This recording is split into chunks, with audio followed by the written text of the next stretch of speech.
It's yours. Madam President, I have the honor to present to you and to the members of the Board of Trustees, the faculty, and the class of 2013 of Barnard College.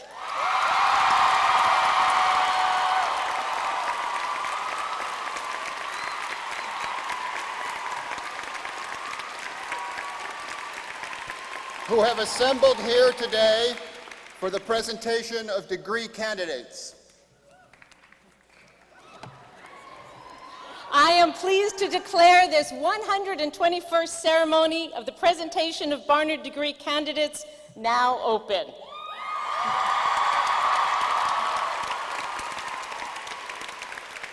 It is my honor to present Jolene Caruso Fitzgerald, Chair of the Barnard Board of Trustees, who brings greetings from the board. Thank you, Deborah. To the graduating class of 2013, I bring greetings and warmest wishes from the Board of Trustees. It is great to be here in Radio City Music Hall, an absolute thrill for me since I spent many holidays sitting in your seats watching the Rockettes. But now we are here for you and for this important milestone, and I'd like to share a few thoughts about Barnard. Over the past few months, we've been reading and speculating about President Obama's picks for U.S. ambassadorships. In fact, it's quite exciting that one of Barnard's very own trustees has been mentioned among the possible candidates. These events prompted me to think about what it takes to be an ambassador and the importance of the role, not only for our country, but for our alma mater. I looked up the definition of ambassador, and there are several types. One is a diplomatic agent of the highest rank assigned to a foreign government to represent his own country. There are goodwill ambassadors, a title of honor for someone who delivers goodwill or who promotes ideals. And then there are brand ambassadors who market a brand, product, or service and work to spread the news. And then there is you. How can you, individually and as a group, reflect on the meaning of your Barnard education and help ensure that our college remains as influential and relevant as it is today? Barnard's faculty and administration have worked very hard to provide you with the tools you will need to successfully begin the next stage of your life. You leave here with an outstanding education, and for some, you've had direct work experience through internships or paid summer jobs. You've held leadership roles in clubs, athletics, and student government. You are ready to succeed in whatever you do. You are Barnard women, after all. And you also leave with lifelong friendships and strong ties to faculty and administrators whose influence will be with you forever. Barnard's an incredibly and vibrant, powerful institution that plays an important role in educating women. President Sparr's global travels and leadership initiatives have enriched our campus with a diverse student population and has broadened our reach. But we still have work to do to communicate our message and to engage our alums. So today, we ask you to all go forth and be Barnard ambassadors. Keep spreading the word about Barnard wherever your lives take you. Come back to campus regularly, attend your reunions, volunteer for class officers, and I hope you'll join me as a trustee one day.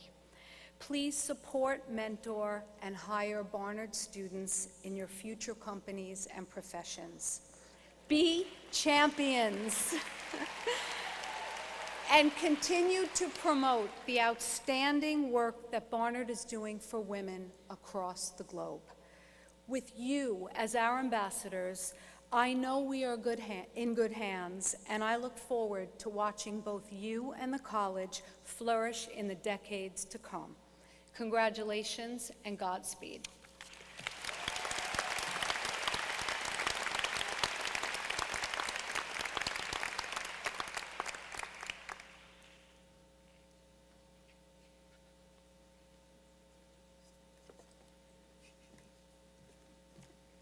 We will now hear from Linda Zhang, president of the senior class.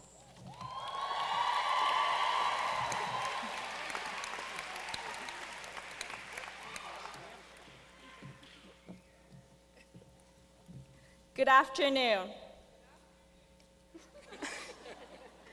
President Spar, Dean Hinkson, Provost Bell, honored trustees, distinguished guests, faculty, family, friends, and of course, our very own, the fabulous class of 2013.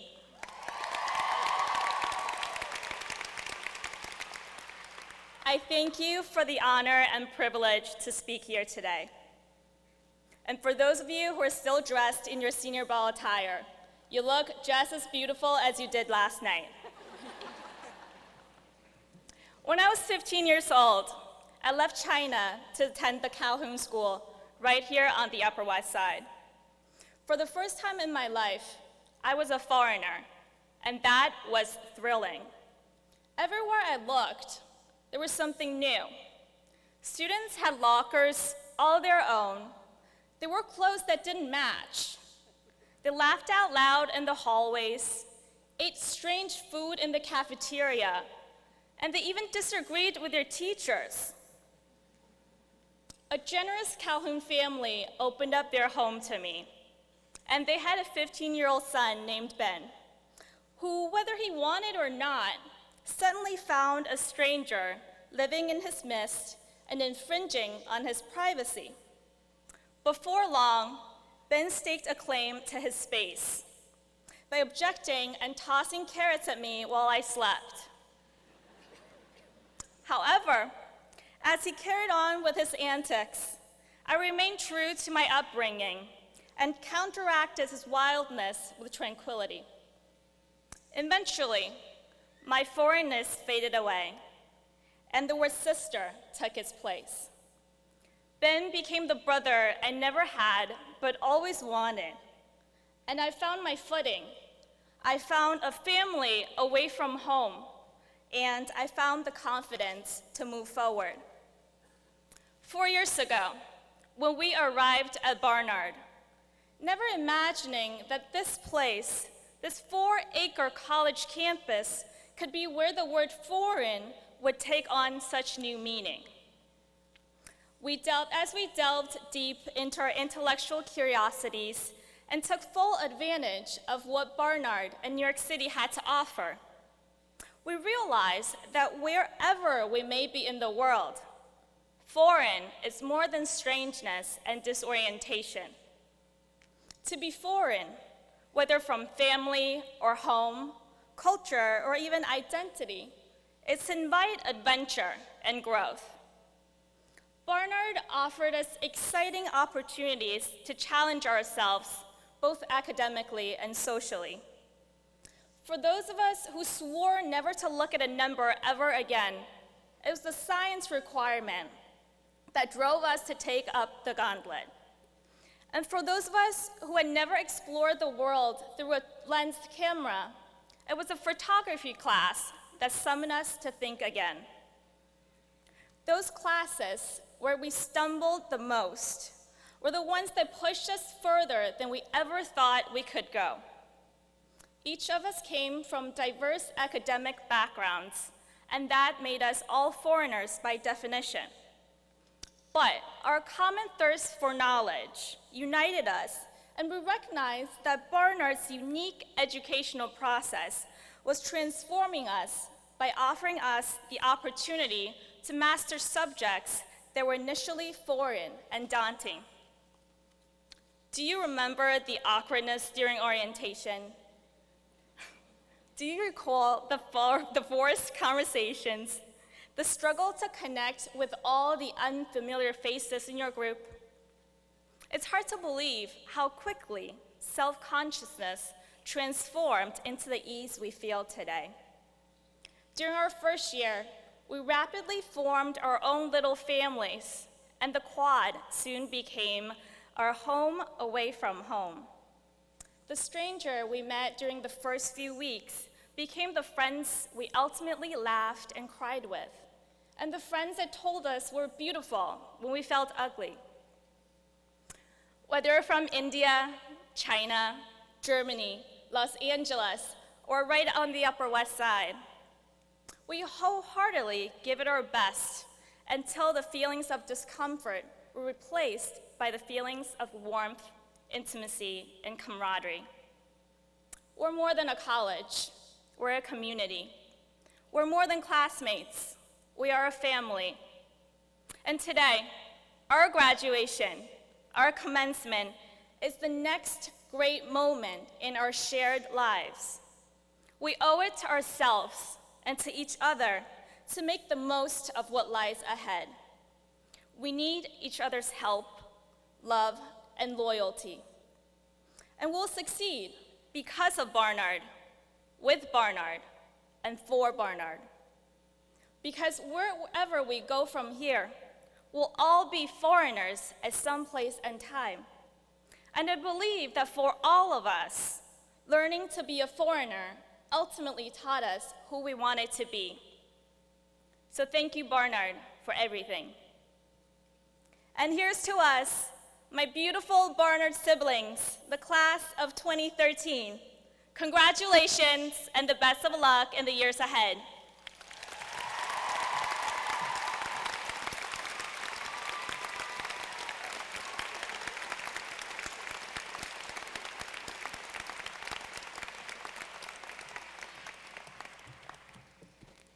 Good afternoon.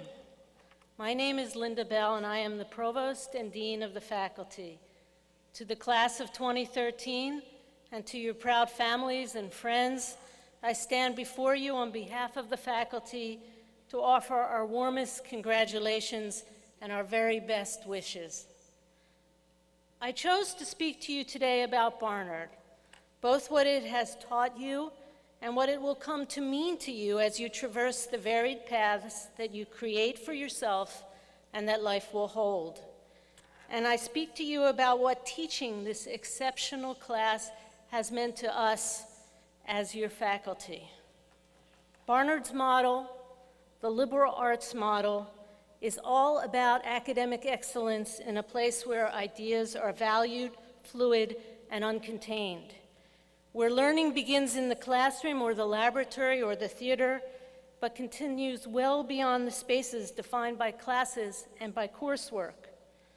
Barnard is a vibrant community where analytical, conceptual, and communication skills enable us to confront issues that cross disciplinary, national, and cultural borders. And you, as Barnard students, are immersed individually and collectively in an ever-evolving process of ideas and discovery. You are part of Barnard's historic commitment to social justice and to human rights, and you hold the critical skills and the necessary tools to advance knowledge and humanity, to gather what we as educators have imparted and to take it on the road with impact. This is the faculty gift to you, and we have every hope and faith that you will use it wisely and well. The evolution of modern civilization is, to quote President John F. Kennedy, a race between catastrophe and education. And if education wins, it depends critically on your thoughtful use of these skills, on your lifelong quest for understanding and for solutions, and your commitment to right what is wrong and to explore the unknown. This faculty is well aware of the challenges you face as you leave Barnard, but we know that you are more than ready to go forward. We've seen you shine and have every confidence in your ability, your brilliance, and your promise. So take your Barnard education out into the world. Be defiant when faced with adversity. Be triumphant in your successes.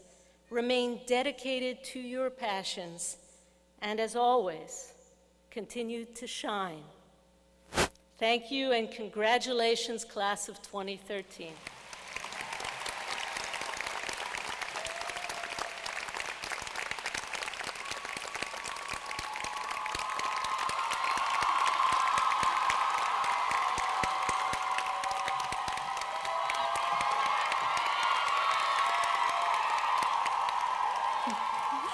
Thank you.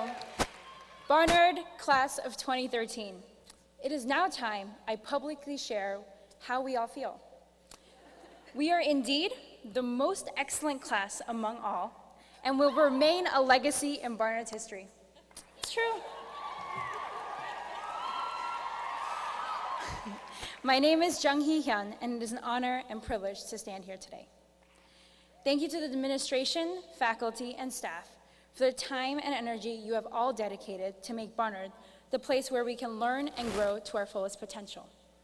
And friends, thank you for holding us when we need support and trusting us when we need independence. For the longest time, I was convinced my parents picked family vacation destinations based on the obscurity and unnecessary challenges they could offer.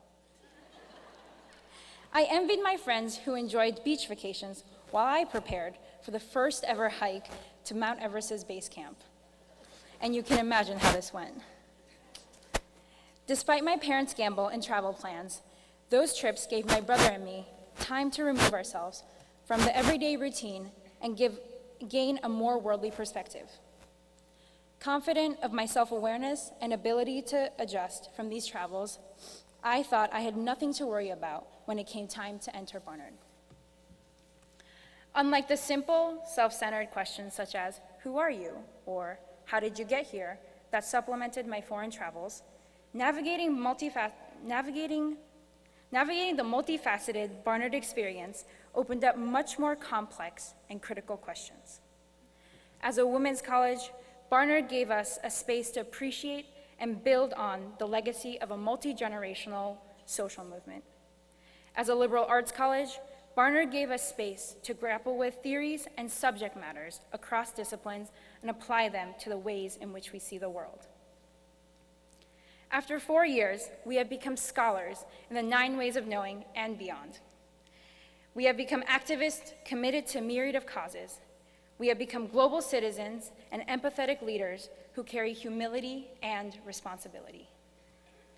Barnard has ultimately challenged us to answer, why are you here? We are here because we have traveled in solidarity the extraordinary journey that is Barnard. We are here because we will utilize the incredible education and supportive community Barnard has given us to further collaborate, build, and speak up for ourselves and others. Yet this path to excellence has tirelessly pushed us to continue achieving for the grand next step or the future trajectory. Thus, as we prepare to exit the Barnard gates, there is one last thing I wish to share with the ambitious class of 2013. Author and political scientist Kim Nan-do metaphorically compares a person's lifespan from birth to death to the 24 hours of a day. Assuming that an average person's life is 80 years, when we calculate, a year is 18 minutes, 10 years is 3 hours, 20 years is 6 hours. If birth is metaphorically at midnight, by the time we are 20 years old, it is now just 6 a.m. At 6 a.m., most people have yet to still wake up,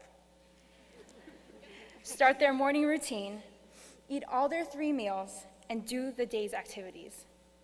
Professor Kim's life clock paradigm tells us to keep our perspective on our life's journeys.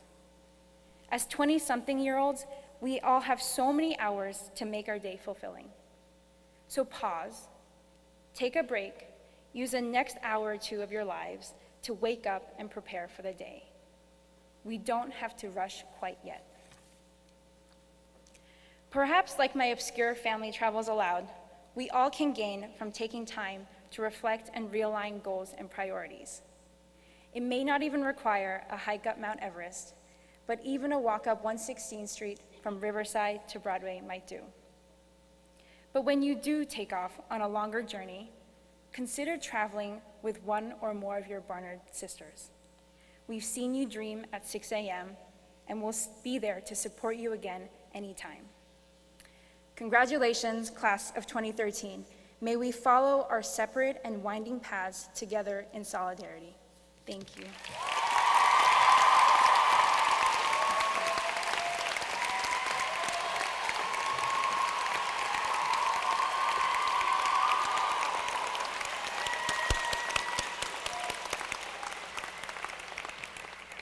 In 1931, Barnard established the Frank Gilbert Bryson Prize to recognize the senior who receives the most votes of her classmates for her contribution to Barnard during her college years.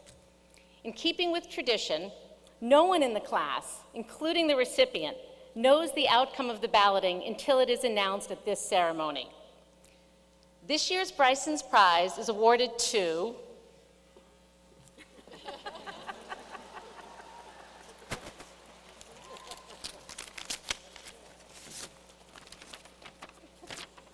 Jung-hee Hyun.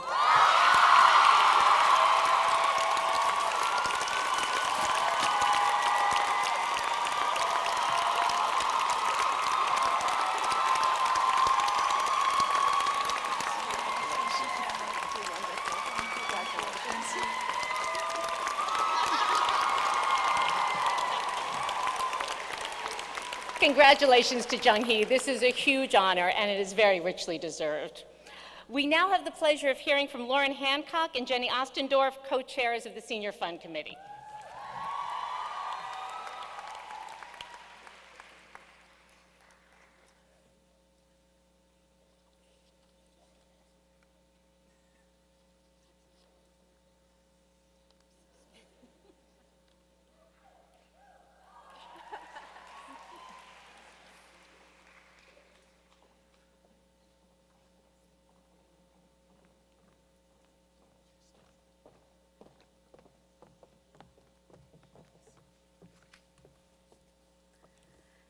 Congratulations, class of 2013.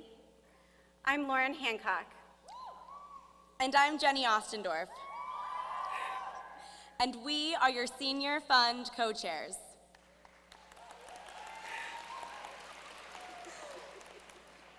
At the beginning of this school year, we reached out to our classmates in hopes of selecting a designation of our senior class gift that would embody the essence of our class and our time here at Barnard. In honor of our commitment to reducing Barnard's impact on the environment and our class color, green, our class has selected a sustainability initiative as the legacy we will leave to the college. We have been truly inspired by the support we've received from figures we admire in our community. In honor of her 50th reunion, an anonymous donor from Barnard's class of 1963 donated $5,000 to our class gift when we reached 50% participation.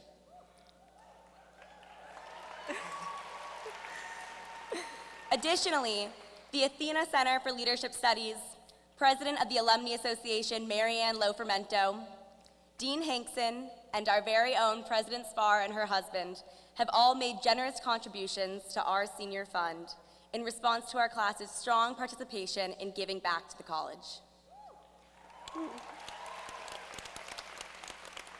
We are proud to announce that we have collectively raised $27,000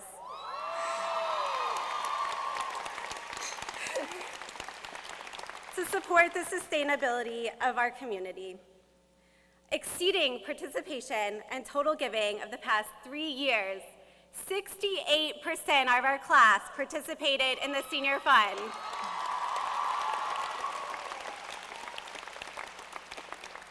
As we leave the gates, we have made Barnard a better place than when we first arrived. Not only will our senior fund make Barnard a more environmentally friendly institution, but through our gift, we have inspired a spirit of giving, setting a new precedent for the college community.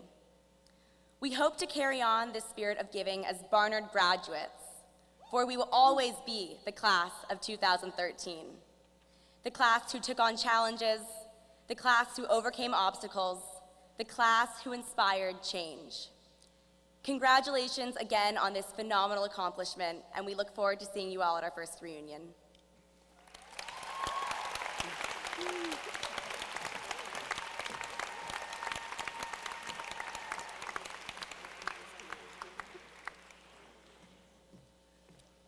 Natalia Quintero will now offer academic reflections on behalf of the class of 2013.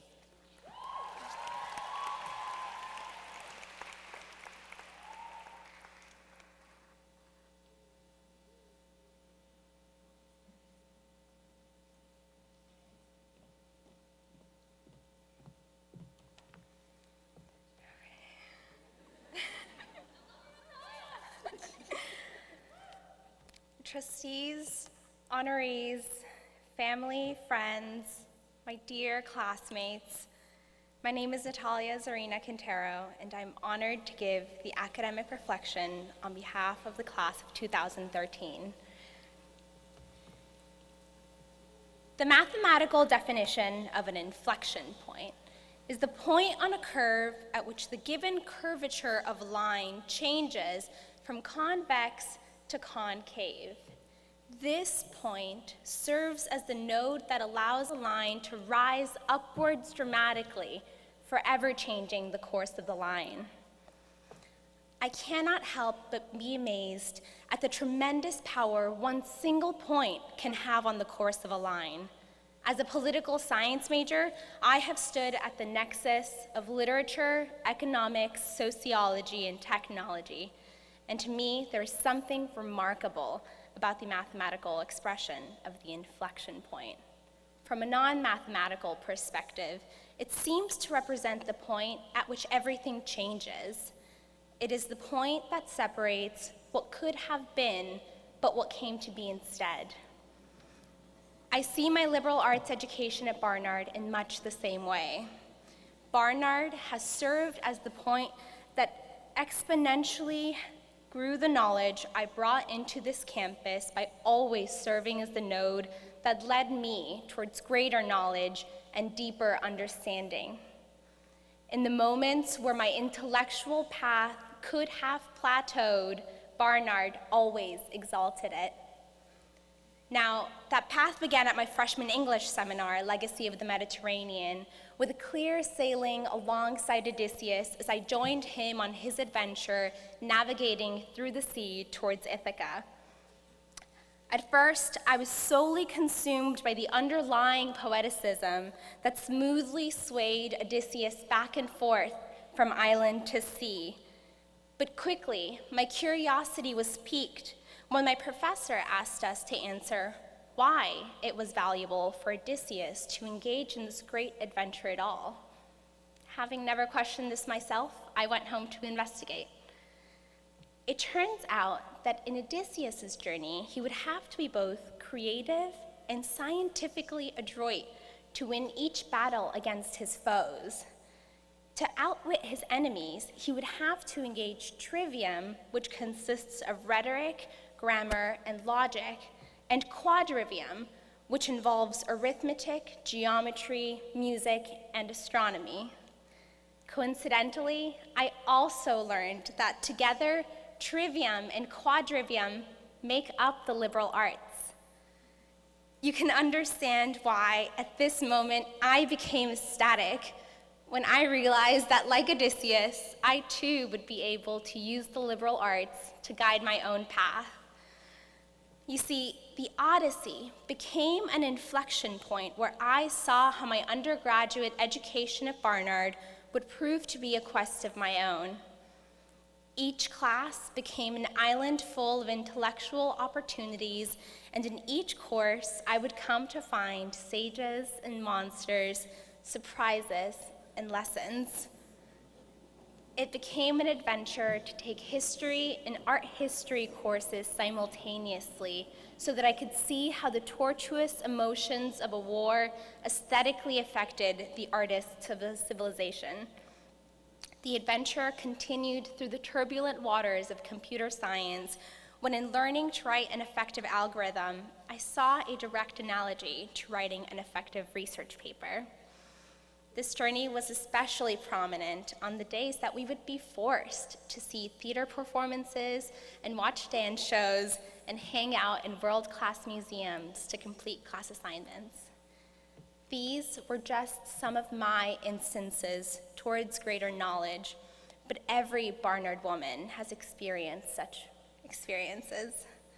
These very instances reveal our intellectual commitment as it has been guided by our professors.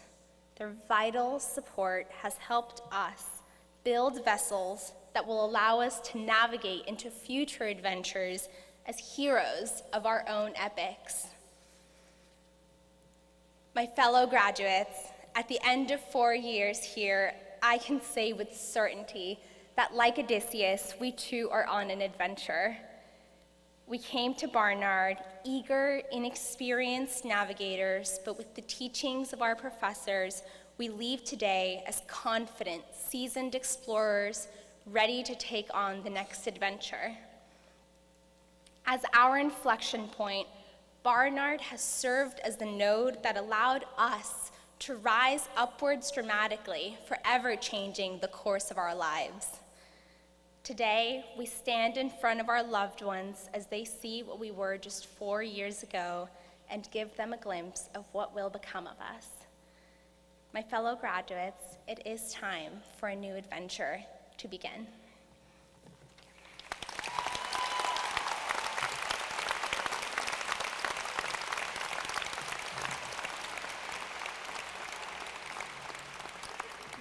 We turn now to one of the most important moments of our commencement, the presentation of the Barnard Medals of Distinction to individuals who represent the college's ideals of excellence, innovation, intellectual curiosity, and service.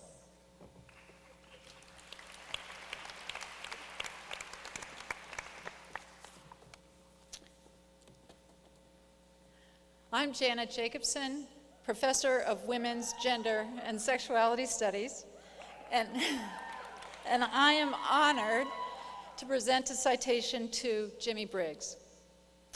Jimmy Briggs, journalist and educator, activist and humanitarian, the man behind the Man Up campaign, carrying a message on to a new generation.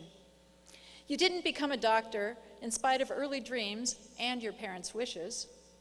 Instead, you fell in love with writing, and during your first job in the Washington Post mailroom, wrote a piece on politics and hip-hop that led you to work as a freelance music critic and news aide on the foreign desk. To New York for a Village Voice Fellowship, and then Life magazine, where your reporting on the Gulf War's impact on children made the cover in November of 1995.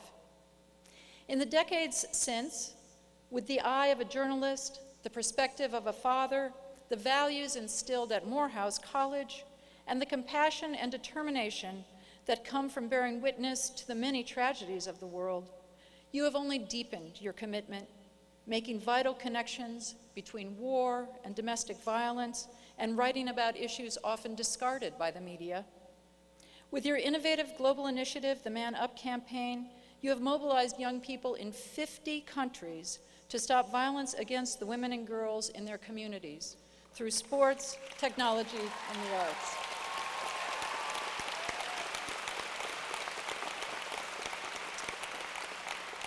And because the communities differ, so do the tools. A graphic novel and school curriculum in Paraguay, a soccer tournament in Guyana to start a dialogue, murals in Minnesota to shed light on the issues. You have always been concerned with the bigger picture, with personal responsibility, with health and justice, with girls' education, and with using this pivotal moment for change to envision a more sustainable world.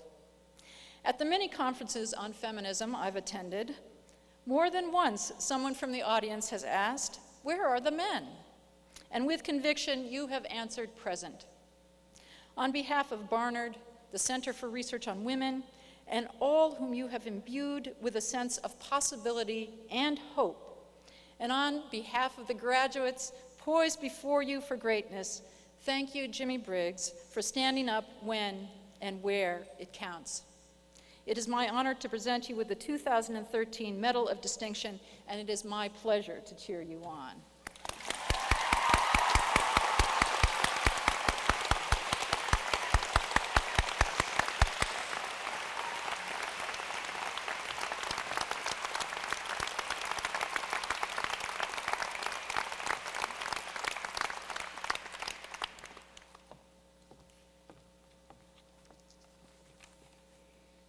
I am Shavina Harjani, a Barnard student in architecture, and it is an honor to present the citation to Elizabeth Diller.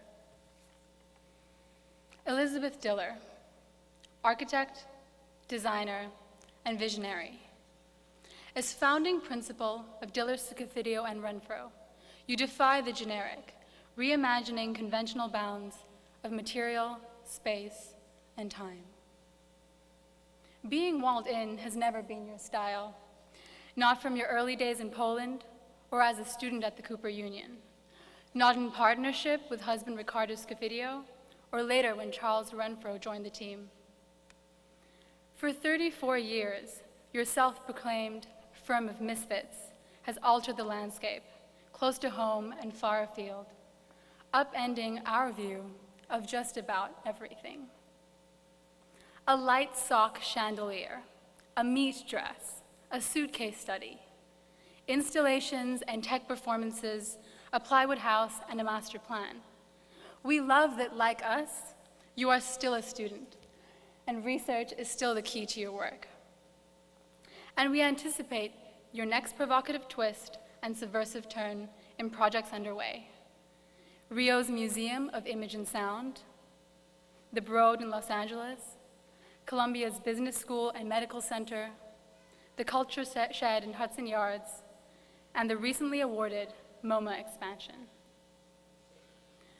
With Lincoln Center's redesign, you dared to take a 50-year-old citadel and reduce the testosterone, opening up barriers, eroding the edges, and reviving the public space. And again, for New York City, New Yorkers, and the rest of the world that comes our way, you transformed an industrial ruin into a 1.5-mile long urban park, a walk among the weeds, the High Line, lifting us above the frenetic pace of the streets below. You once said, "I wanted my thing to be my thing," and for that, both you and the firm have been many times heralded as the most innovative and unorthodox, the most culturally significant. The first architects to win a MacArthur Genius Grant, the first perhaps to use an Olivetti keyboard as inspiration, to make a building out of fog, to inflate a bubble within an iconic museum on our nation's mall. How fitting, Professor Diller, that a student of architecture standing in this 1932 Deco showplace is given the honor of honoring you with the 2013 Barnard Medal of Distinction. I speak for my classmates, my colleagues in architecture, and all great invention yet to come. Thank you for pushing us, by your own example, to be our most creative, surprising, and singular selves.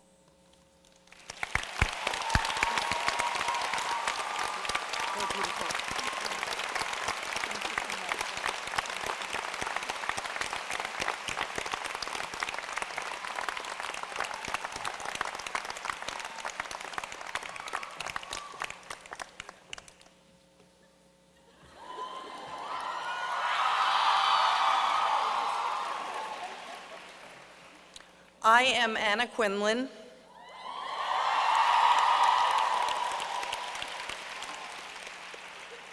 Barnard, proud alumna and chair emerita, and I am most honored to present the citation to Lena Dunham. Lena Dunham, writer, creator, director, producer, actor, New Yorker, girl. Clearly, there was something in the water in May of 1986. An extra dose of cleverness, a truth serum, a subtle infusion of brilliance and daring. It didn't hurt that your parents were artists and that you grew up surrounded by limitless expression. The only filter was in the coffee pot. And a keen appreciation for the discerning eye and the constant critique. You headed west to Oberlin for the kind of liberal arts education that, as we all know, is the basis for greatness, and emerged 4 years later with a degree in creative writing and some nerve. You were 23 when you wrote, directed, and starred in Tiny Furniture, a full-scale, low-budget examination of post-graduation delirium. An endearingly frank and vulnerable self-portrait. It speaks to anyone, class of 2013, waiting for opportunity in life. For your comedic voice and deft hand, you won Best Narrative at South by Southwest, an Independent Spirit Award, and heaps of attention. And then came girls.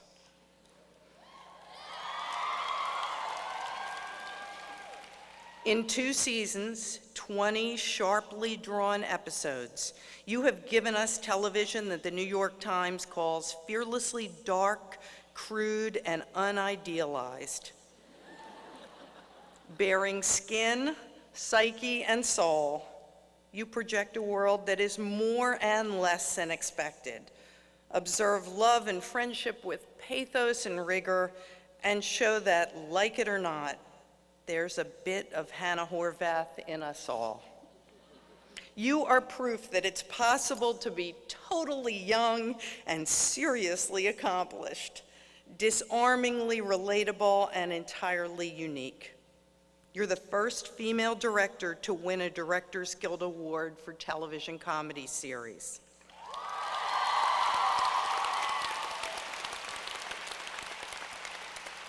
Planned Parenthood just gave you a Maggie Award for Media Excellence, and you just made Time Magazine's 100 Most Influential People of the Year.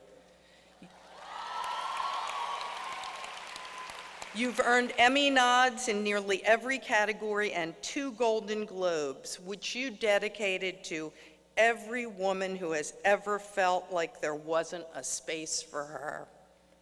We will read your upcoming book, Not That Kind of Girl, knowing that you are this kind of girl. Super smart, super driven, unabashed, unafraid, full of wit, full of talent, and on the verge of even more, quite Barnard-like, in fact. So, on behalf of my alma mater, women, feminists, and writers everywhere, I am thrilled to proclaim that this 2013 Barnard Medal of Distinction now belongs to you. Thank you so much. That was so lovely.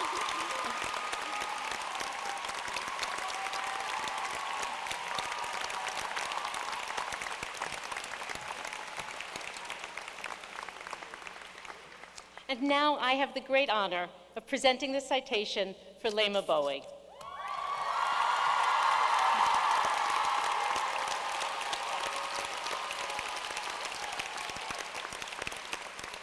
Lema Bowie, Liberian activist, esteemed Nobel laureate, advocate for the rights of women, speaking truth to power on a mission for peace, you have changed the face of a nation. When the first civil war erupted in Liberia in 1989 and threw your country into chaos, you were just 17, living with your family in Monrovia and trying to find your way in the world. By 1996, at the start of a 3-year lull in fighting and 200,000 casualties later, UNICEF began training social workers to counsel those traumatized by war. You took the training to be of service, to lessen the suffering, to come to terms with your own abuse in the process. And the rest is an object lesson for us all. By the onset of the Second Civil War, armed with nothing but determination and insight, charisma and devotion, you stepped out on your remarkable history-making path. Undaunted by personal poverty and displacement, you led Liberia's newly formed Women in Peacebuilding Network, doing what had yet to be done in the region.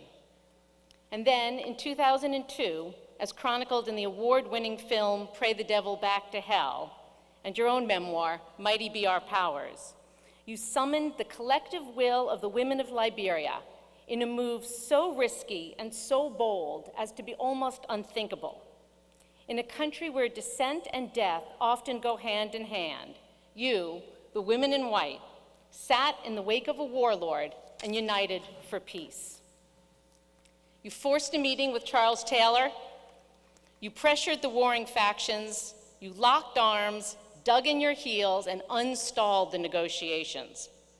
Taylor resigned, a deal was signed, and Ellen Johnson Sirleaf came to power as Africa's first elected female head of state.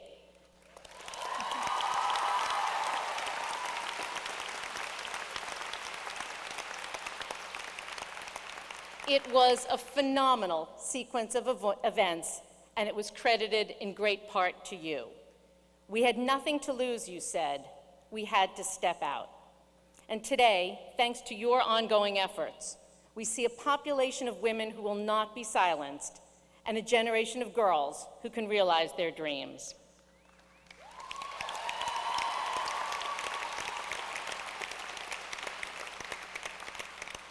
As if our awe in your achievements wasn't enough, you received the 2009 John F. Kennedy Profile and Courage Award and the Gruber Prize for Women's Rights, and in 2010, the John Jay Medal for Justice. 1 year later, the Nobel Committee sent a signal to women across the globe by awarding the 2011 Peace Prize to you, President Johnson Sirleaf, and Tawakkol Karman of Yemen for your nonviolent struggle to promote peace, democracy, and gender equality, and, as the citation notes, out of respect for the will to act that you represent. For you, Lema Bowie, your national anthem is more than mere words. With heart and hand, our country's cause defending, we'll meet the foe with valor unpretending. On behalf of this college and the 605 proud graduates whom you have inspired, we present you with the 2013 Barnard Medal of Distinction for your boundless courage, your unprecedented leadership, and your insistence on taking a stand. You have met the foe. You have made the world a better place, and you have our thanks.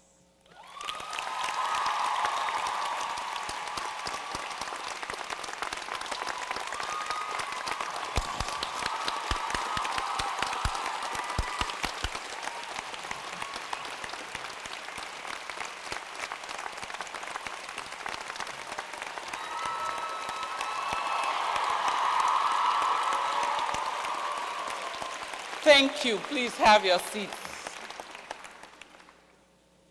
Someone once told me the kids in America are born with whistles in their bellies.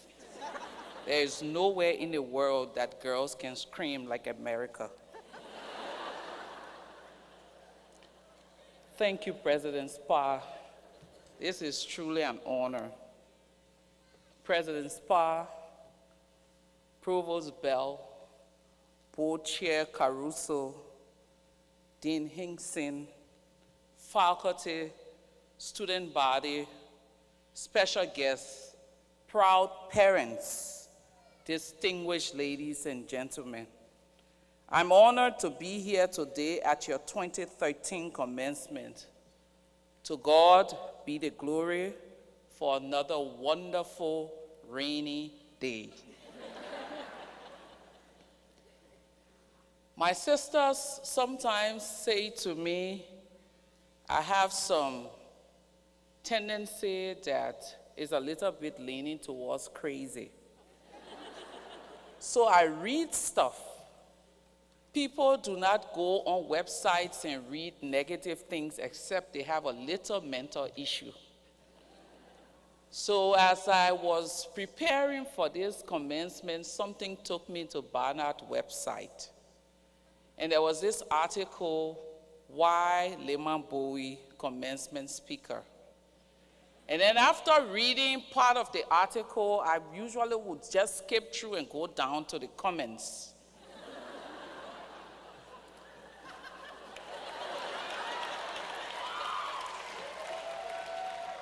Trust me, you all did well as compared to some of the sites that I go on. But one of the comments that I like, because the site is BWOG, and they said, how awesome, that was the comment, for a GBOWEE to be speaking at Barnard on, and then we're talking about her on this side, BWOG. So if you switch it around, except for the double E, that's my last name. But you were very nice to me. I have been asked to send you off with some words of wisdom. I'll do my best on the wisdom part. Words you will definitely get. I'll ask you graduates to kindly focus for a moment. Forget the parties afterwards. Forget the presents that are awaiting you out there. And just journey with me briefly on the theme, Step Out of the Shadows. And most times when I'm speaking at commencement or speaking with girls or women, I tend to put on something that will cause you, even if you forgot what I said, to remember me. Unfortunately, today, I don't have one of my big headgears that will make you remember me. But please try to remember my pretty 41-year-old face. And I'm donning an 18-year-old hairstyle. So if you forget anything I say, don't forget she had a hairstyle like her daughter. Many years ago, I met an old woman. Her name was Klubo Peewee. She was quiet, poor, and lived in a shanty rundown home. But she had an air of confidence and independence. She walked with her shoulders up. Curiosity actually led me to seek this woman out. Every time I visited her, I would leave her some cash for food and medication, pitying her condition. She always hesitated taking the money from me. I would have to urge her before she reached out to take. One day, after several months of visitation and friendship, I handed her some money, and she said, "Thank you, but no thanks." She said, "Lima, I'm not one of those people to take money or to always take from people. I like giving back when I take. I'm a businesswoman. I love to watch my money grow, and I love to serve people through my business. If you want to do me a favor, give me a loan so that I can restart my business." I asked her, "How much do you want?" She said $200 US. In Liberian money, that is about $14,000. I took $250 and gave to her. 6 months later, I went back to her tiny village. I saw a large kiosk, like a shop, rice, vegetables, and other provisions. I was shocked, but elated at the same time. She was more talkative, more relaxed, and we went on chatting about different things. As we talked, she asked about my children, and I told her about the headache of children being far away in school and having to send money from Africa to the US. And she said, "I did that too." Of course, I was shocked. "You send money to the US? She said, "Yes." In the early 70s, my brother got a scholarship as an aircraft maintenance engineer from Liberia. And the scholarship only paid his fees. So I had to send him money every month. So I used to go and do bank draft. Those were the days long before Western Unions or MoneyGram. We talked about different things, and she revealed to me that from that kiosk, the previous one she had was what she used to educate that engineer, an IT consultant, a professional nurse, a community activist, and many more children of her relatives, siblings, and her own children. Again, I was shocked.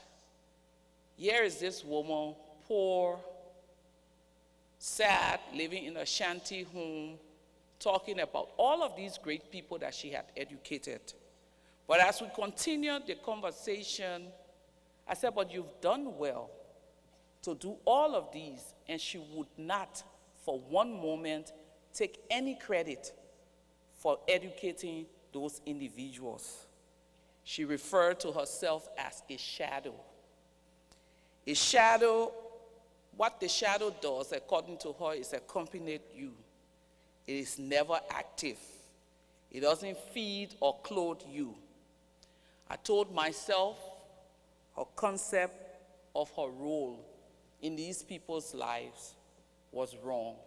But who was I to argue with a 76-year-old woman? Shadow does nothing. And as I drove away from that place, I kept thinking about how she referred to herself. And it dawned on me that this is how all over the world women think. They do a lot of the work, but they never really take any credit for what they do. Their roles in the success or successes of all of the different things, they always try to keep in the shadows.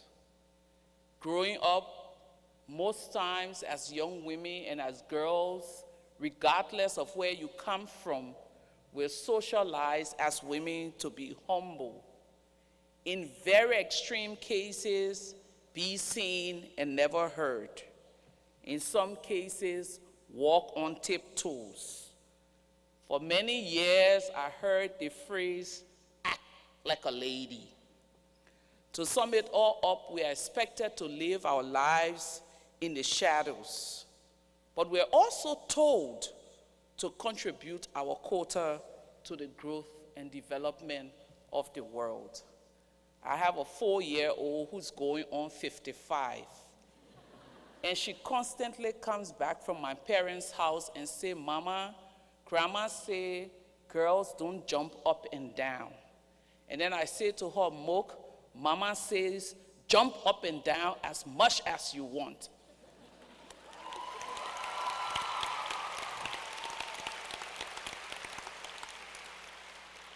Grandma says good girls should read their books and be quiet.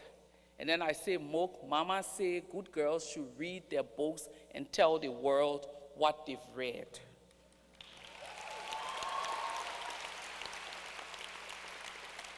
The contradictions of our lives as women is confusing for me as an activist sometimes. Sometimes it's enraging, and other times it's a little bit entertaining. A few months ago, I dared to speak up against the current regime. One of my uncles is a minister in this current regime, and he called my dad, and this is the entertaining part. Why can't you control your daughter? And my dad said to him, she's your niece. You go and control her. But between the two men who were supposed to be controlling me, no one dare come to control me.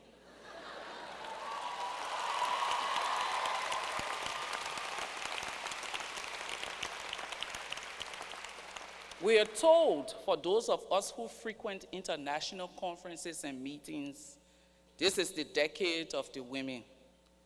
This is followed by local and international proclamations on the rights of women and girls. These proclamations, in my opinion, are made to get us to put our best foot forward, get our brains working, and in other instances, get our well-manicured nails dirty. However, we've seen also many examples of the reality of our situation. For in this country, women could join the military, but until recently, could not engage in active combat. My interpretation was that we are not to be put up front. Our roles are to be positioned uniquely in the shadows. In many other parts of the world, including my own country, Liberia, It is a struggle to convince fathers and sometimes mothers that their daughters are worthy of being in school and not in the shadows of the home. The story of Malala took the world by storm. This is another example. In college, many of you spend 4 years, especially in a women's college, listening to the rhetoric of the world. Rhetoric we hear at all international meetings about women's roles, responsibilities, and rights. The real world, ladies, will teach you, as it is still teaching me, that it will never be handed down to you on flower base of ease, as my mother called it, or on a silver platter. You have to challenge in most cases, keep your hands up in other cases, and in some cases, break protocol if you are to step out of the shadows. You were also taught some of the stories of great women, women who have left great legacies. Harriet Tubman, enslaved, mildly epileptic, black, and a woman. Those were all qualities and reasons for her to remain in the shadows. She refused to do so. She engaged one cause after the other. Suzanne B. Anthony, women's rights activist, freedom fighter, she refused to be in the shadows. She spoke up in her lifetime about the inequalities between men and women and freedom for those enslaved. Her earlier fear of public speaking never hindered her from stepping out of the shadows. These are just 2 examples of women of old in your context. Today, there are many more that we could cite. The lessons these women have taught us and is still teaching us is that we must learn, decide, and fight to break out of the shadows. Break out about your pains. I just came back from Libya where I heard horrible stories about rape and abuse during the revolution. And I was told the story of this young lady who was brutally raped. Her brothers locked her up, and because for them, her pain is to be kept in the shadows of their home, she broke free, ran away. They tracked her down and killed her because she was to remain in the shadows. We went to this huge conference, and one of those young women who have also been in the shadows stepped out and said, I want to speak about my rape. She came covered in black, standing in that room that I called 98.2% of men, and told her story of how she was kept in a room with 80 other women, raped daily, abused daily. The men in that room hung their head. I stood up and applauded her because she refused to stay in the shadows of her pains. Don't stay in the shadows. Refuse to stay in the shadow. Break out about your dreams. Break out about your passion you have for changing the world. Break out about how you feel about things. Never hold back. Refuse to be in the shadows as you step out into this life. Don't be shy. No matter how crazy it seems to you, that crazy idea may just be the solution for some crazy global or local problem. From 1989 to 2003, the women of Liberia were also in the shadows. However, in 2003, tired of being used and misused by overdrug militias, we stepped out to confront the demons of militarism and violence. We refused to allow our bodies to be used anymore. We knew we would die, but we refused to allow our legacies to be they died without trying. We stepped out of the darkness of victimization and into the light of activism and peace. We changed the global perception of Liberia being the land of child soldiers to being the land of the women in white. Today, the peace that we strive for in Liberia has translated into many empowerment and refusal to be seen and not heard. Community women are demanding their rights, demanding justice for perpetrators of crimes against women, and demanding the provisions of basic social services. We, as women of Liberia, are also demanding recognition for our contributions to the growth and development of our nation. Sheryl Sandberg, a good friend and someone who I stand behind because she came ahead of me to Barnard, writes in her book, Laying In, that women should step out and unashamedly claim their spaces in their professional career, striving to be out and on top. This, my dear ladies, can only happen if you step out of the shadows. I received a t-shirt once that read, "Good girls never make history." I love it because it encourages me to remain in the light and never step back into the shadows. So I started with the story of Krubo Pee-wee. In August of 2012, one of those she educated died, the aviation engineer. I accompanied her to the family meeting, planning the burial. The entire time, no one acknowledged her or recognized her. She sat in the back of the meeting, sobbing quietly, still hiding in the shadows, somewhat hopeful that someone would recognize the role she played in this man's life. It never happened. On the day of the funeral, I went along with her.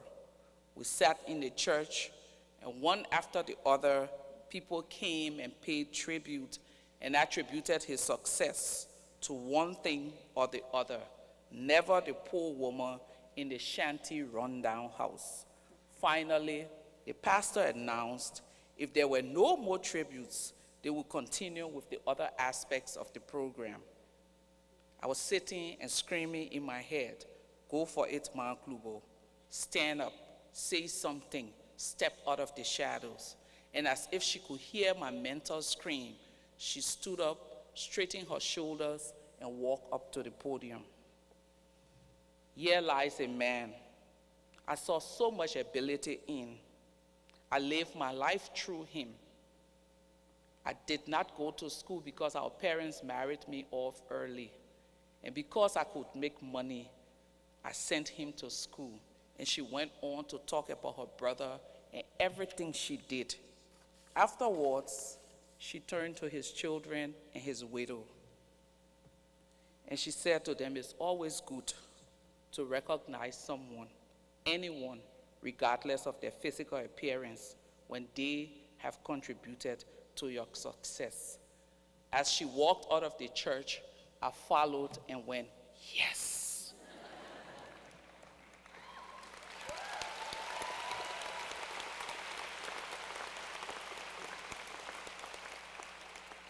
Distinguished graduates, as you journey through life, refuse to hide.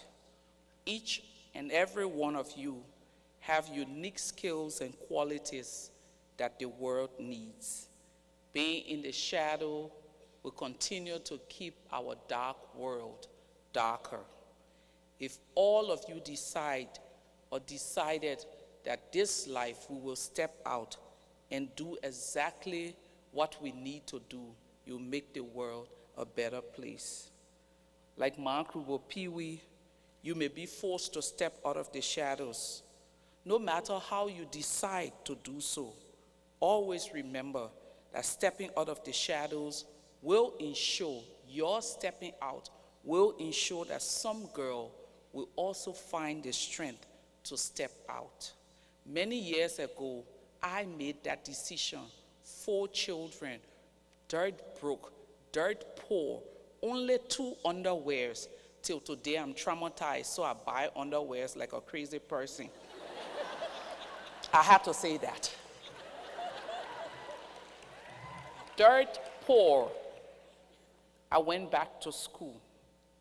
And I sat in my college classroom for 3 months and never said a word. Every time someone raised their hand and said something, I said to myself, I could have said it better. On this fateful day, I got this philosophy assignment. And I put my all into that assignment. Went back and presented my paper, psychology, not philosophy.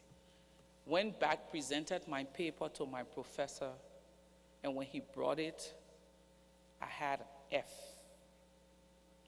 I looked at the paper, and something was telling me, step out of the shadows. As long as you remain in the shadows, you will continue to receive F. I sat there, looked at that paper, looked and thought, and looked and thought, and mustered the courage, mustered the bravery. After class, walk up to the professor, sweating like a goat during winter time, sweating, really sweating profusely, shaking like a leaf. And I said to him, "Sir, you misgraded my paper."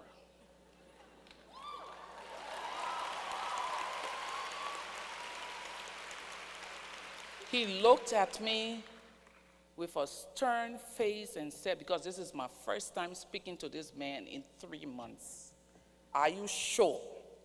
And I said, "Yes, I feel because I have never spoken up in class, you gave me an F.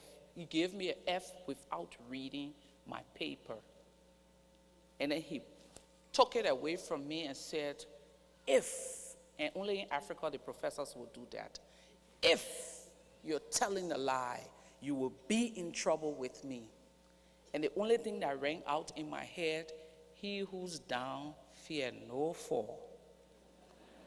He went back and brought that paper on Monday, and I got an A+.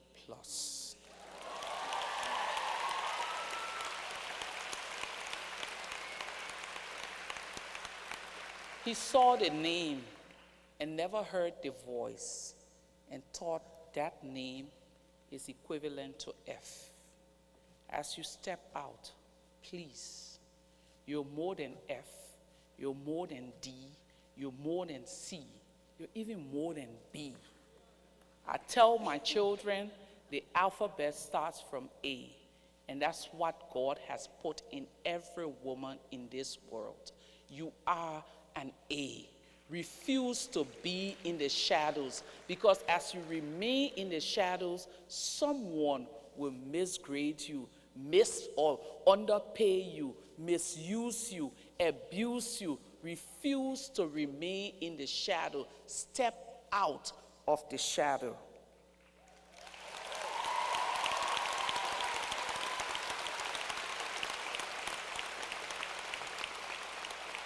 And as you decide to step out of the shadow, just in case some father, brother, sister, mother, or former professor tries to tell you that a girl has never done this before, remind them that a woman came all the way from Africa to tell us the world is upside down. Things are not what they used to be before. A black man is one of the best golfers.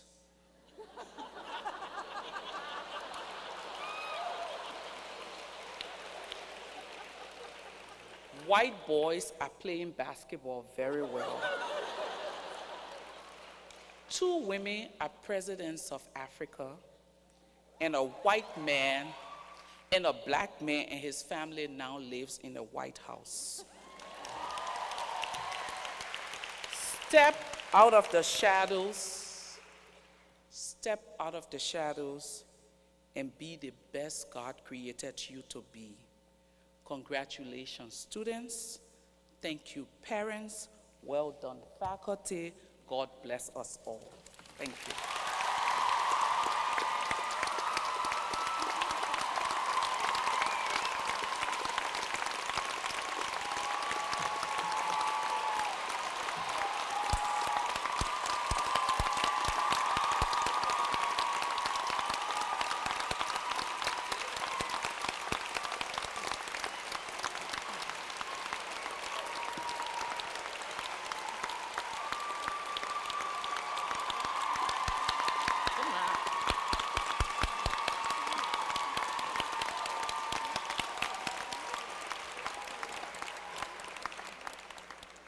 thank you so much for those incredible remarks. And thank you to all of our medalists for being here today and for inspiring us all. We are honored and privileged. Thank you.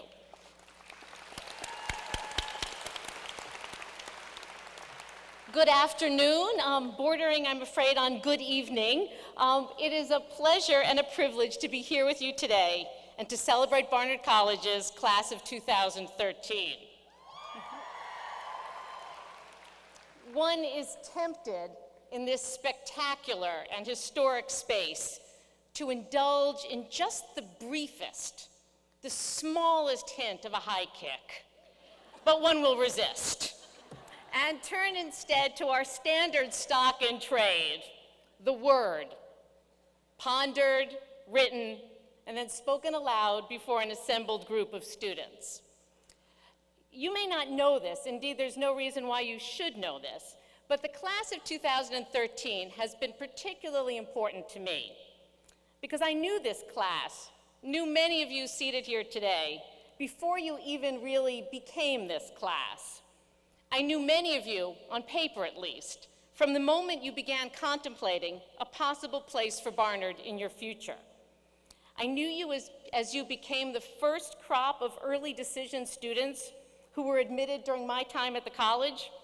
I knew you as you applied in December and were admitted in March and agonized over your choices in April and finally arrived, nervous and excited and clutching duvets and potted plants and rolls of neatly or not so neatly rolled socks on the sidewalk of 116th Street and Broadway.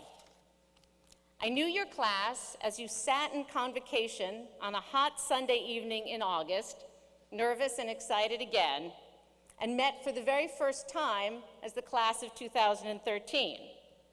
I told you then that the next time I would see you all assembled as a full class would be on the day of your graduation, only 4 short years away.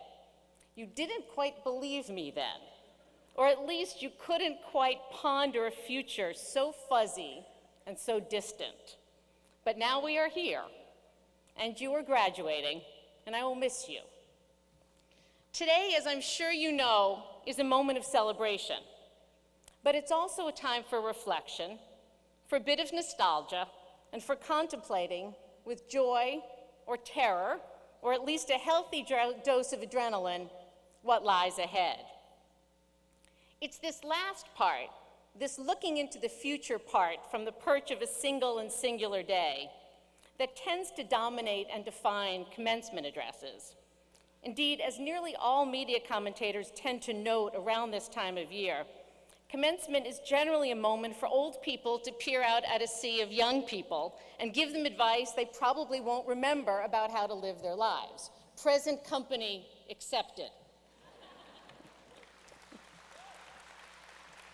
But personally, I generally try to stay away from the advice business at the moment of commencement. There's too much pressure, and there's too much else on everybody's mind. But this year, particularly at a place like Barnard, it feels somewhat different because young women have bombarded with advice this year. Some good, some not so good, most of it deeply contradictory. Simultaneously, you have all been told to lean in or lean out, to opt in or opt out, to give in, give up, or go for everything, at least as long as that includes graduate school, followed by a high-powered and intellectually fulfilling job, a romantic and personally fulfilling relationship, hobbies, philanthropic work, friends, exercise, 2.5 children, and a dog. It is, as I'm sure you know, a cacophony of choices, an exhaustion of expectations. So what then, to borrow Lenin's phrase, is to be done? One can approach this question as one can approach all vital questions from nearly any of the disciplines that stand represented before you here today.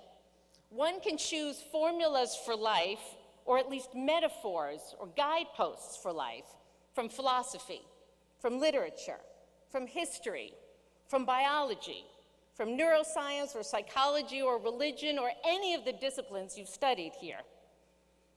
But I'm going to give you instead my own shorthand guidepost, which comes from a rather unusual source.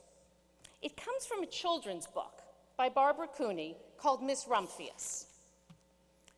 The book tells the tale of Alice Rumphius, a girl who was born roughly, it appears, around the 1880s or 1890s.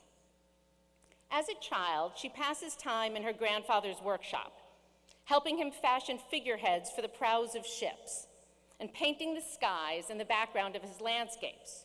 She becomes a librarian, dusting books and keeping them from getting mixed up and helping people find the ones they want.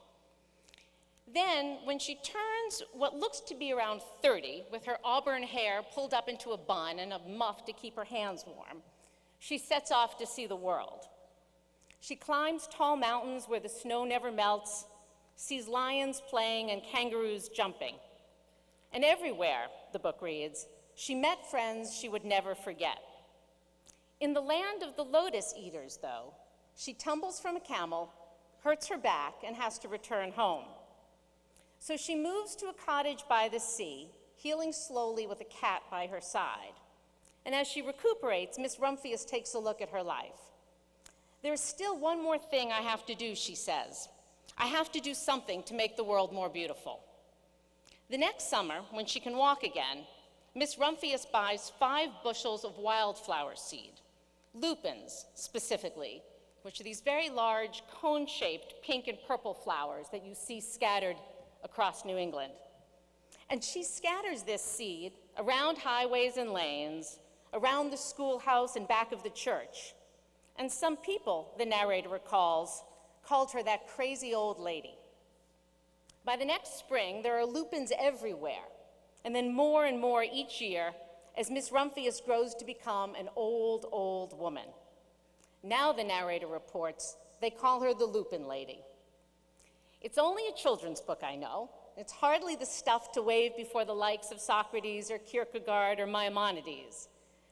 But Alice Rumphius, in a wholly unassuming way, lies out what I think is a plausible and a beautiful dream for women: to be wholly free as little girls, building ships and painting imaginary worlds, to have careers and friends that make them happy, to see the world, and then, before they die, to do something to make that world more beautiful. Each of you, I know, has already begun this journey. You have built your ships and painted your horizons. You have learned from your grandparents and dusted off your books. And now you are setting out to see the world. It is your turn to build careers and find new friends, to journey to the land of the lotus eaters, and then, somewhere, in the farthest reaches of your mind, to figure out how you too will come back home and make the world more beautiful. At the very end of Miss Rumphius, the book's author reveals her voice. She is little Alice, the great niece, presumably, a namesake of Miss Rumphius. The original Alice is very old now. Perhaps, her niece ruminates, the oldest woman in the world. But she has left behind a story and a legacy, which may in the end be the best we all can do. Congratulations to the Barnard class of 2013. I wish you luck and love and legacies galore.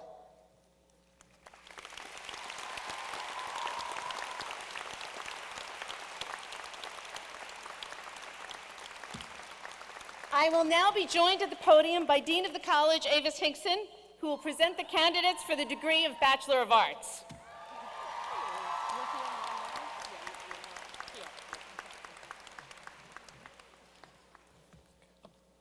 I am honored to be here today to join the administration and staff of the college in expressing our great pride in your achievements, class of 2013.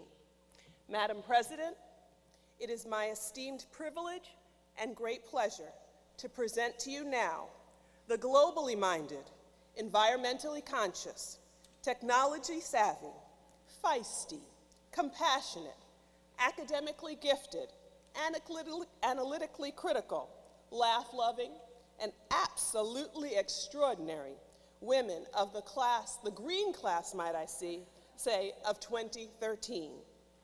I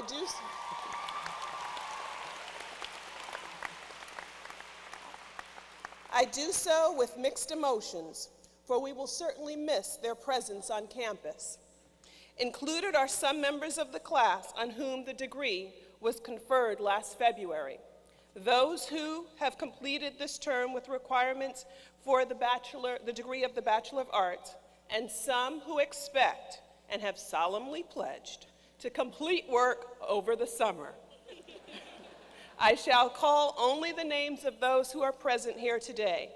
The order of presentation will be by departments, and candidates will process across the platform as their names are read.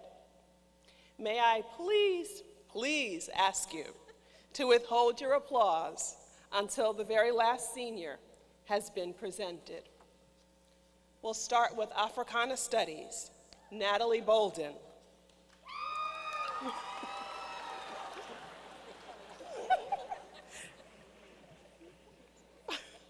Christina Eugene. Natalie Corman.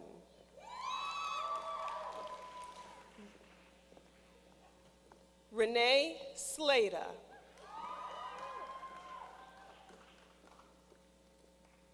Ariana Wiener.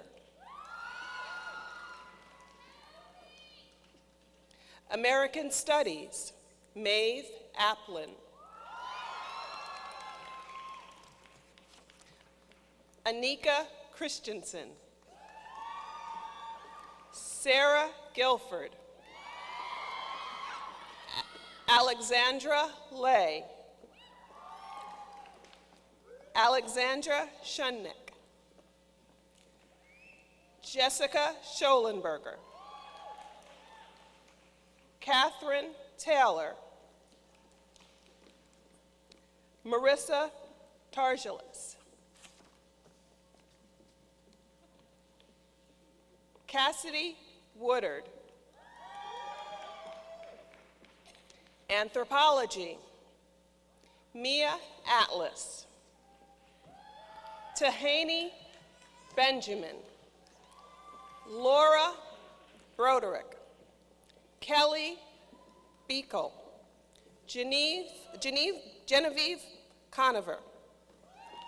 Amy Duncan. Alexandra Friedman. Kaylin Gregory Davis. Wehu Hodge. Melissa Ickowitz. Morgan Jefferson. Natalie Kaplan.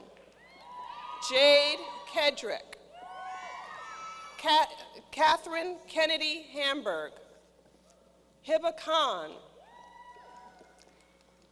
Nita Khan. Katrina Kovacic. Madison Lang. Mercedes Ortiz. Allison Palmetier. Teresa Pelletier. Tessa Slovis. Amelia Steinman. Mary Alini Villacastin. Architecture, Gwyneth Bacon Schoen. Connie Chang. Lola Kant. Shavina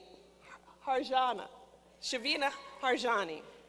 Stephanie Mito. Zoe Namro. Vanessa Nassimi.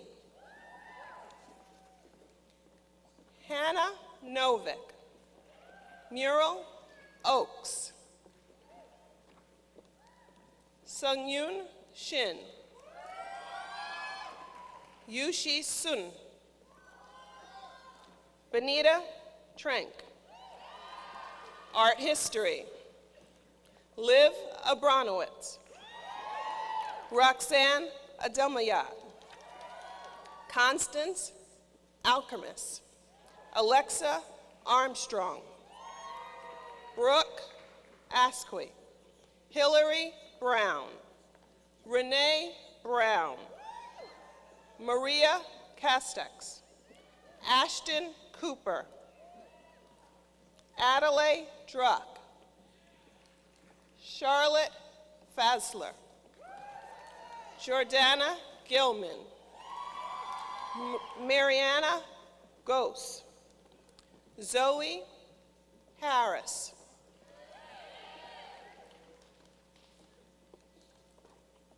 Jordan Hill. Shinhua Hong. Liron Huri. Chelsea Johnson.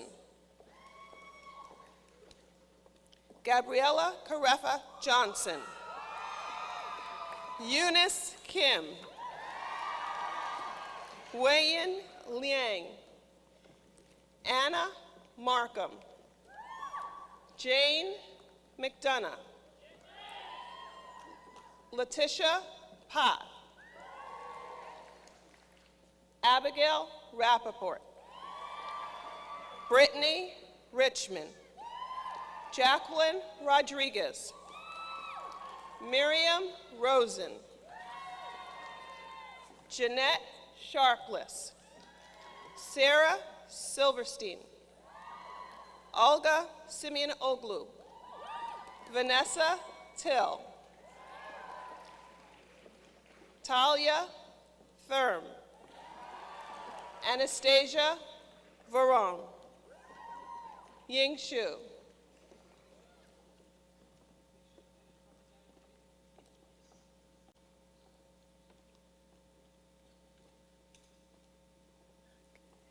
Asian and Middle Eastern cultures. Nadia Abedi. Mona Al-Sadai. Mevish Ansari. Zhushka Beswick. Rishu Chen. Cecile De Laurentiis. Madeline Hopper. Kristen Justin.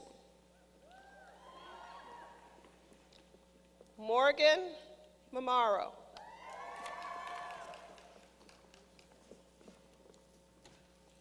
Kelly Merwin.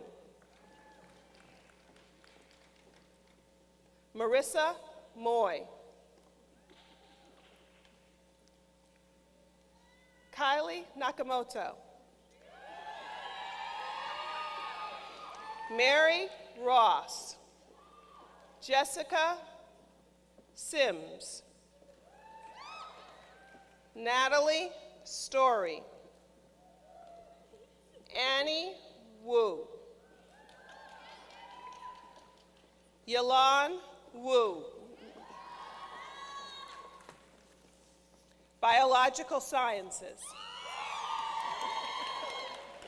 Tali Askenath. Natasha Babar. Elizabeth Batista. Jenya Berkowitz. Leah Flynn. Saren Gadalyevich. Jennifer Graybar. Samima Habsa. Catherine Haslett. Ariana Hirsch. Leslie Koyama. Carolyn Lake. Emma Lewis. Samin Mian. Jessica Northridge. Martina Okanuska.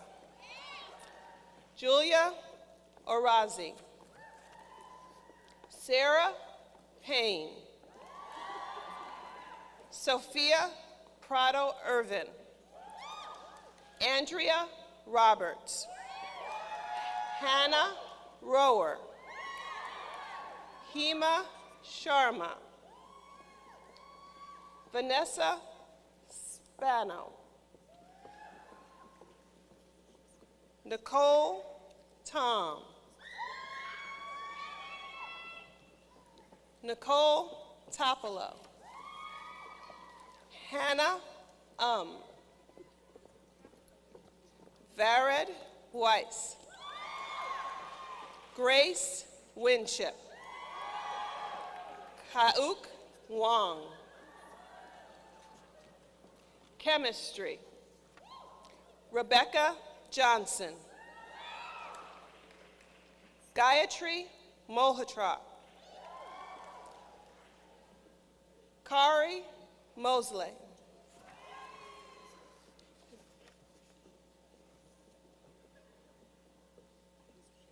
Victoria Oswald, Shelley Ramatan, Safa Sikidi, Abigail Smith, Sarah Swede, Annetta Turlick,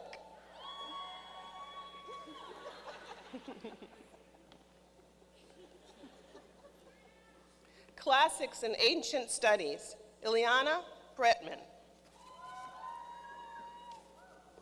Jessica Dean, Miriam DeFilpil, Comparative Literature, Anya Elise Allen Mosman, Jordan Borgman, Marin Fanjoy Lebrez, Brenda Hyson, Vicky Casapidis, Phoebe Lytle, Rachel Rogers, Jacqueline Rossiter, Rachel Stein,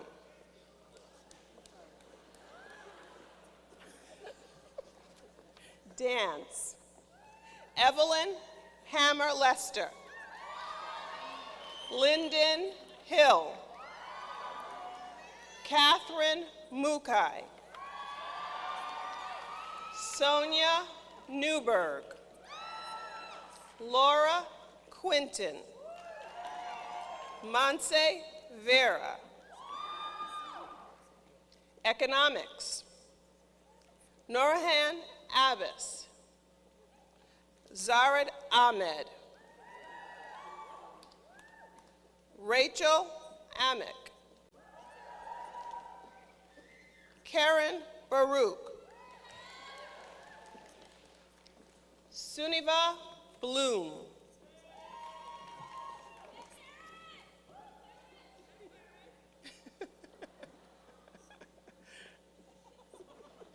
Priyanika Bolini, Andrea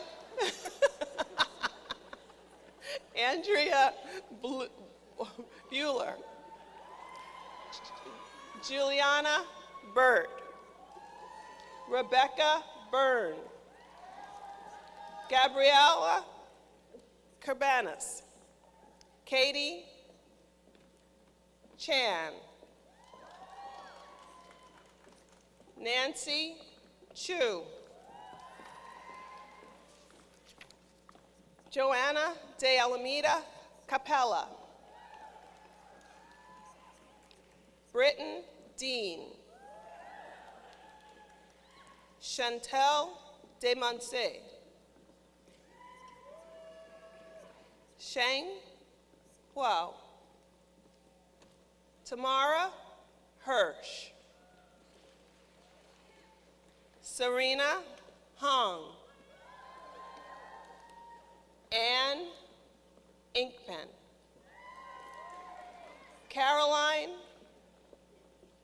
Kim, Dana Kim,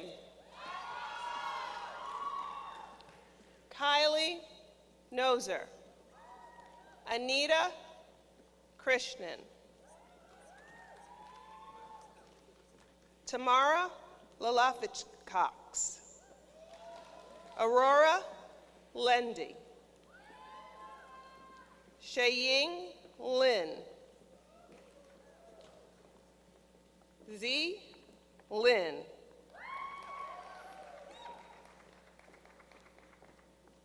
Rithu Matok. Elise Mortis. Evelyn Morphin. Kai Ying. Uchenna Nanugudu. Jenny Ostendorf. Shara Holiak. Caroline Scamenti. Gila Schwarzschild. Yajing Shi. Alexandra Singh. Emily Spalding. Lindsay Stolley. Alyssa Stein. Paige Sussman. Tina Tuchiyama. Mingque Wang. Sarah Wan. Mara Good. Yating Wu. Yeji Yang. Ariel Yofi. Angela Chow. English. Jordan Alam. Abigail Arnold. Nicolette Barsamenian. Catherine Bloomer. Margaret Boykin. Maribel Bradley. Catherine Brill. Anne Brink. Lady Laura Bueno.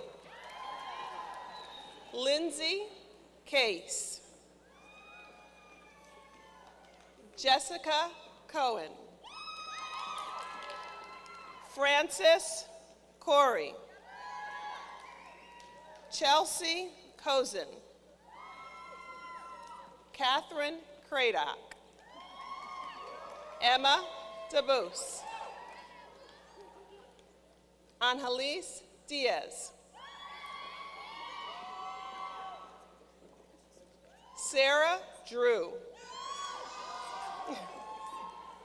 Michelle Edelstein. Hannah Ehrenberg. Dina Ariba. Selena Ferguson. Catherine Friedman. Susanna Frisha. Margaret Gay. Johanna Godfrey. Chloe Gogo. Rebecca Halfon.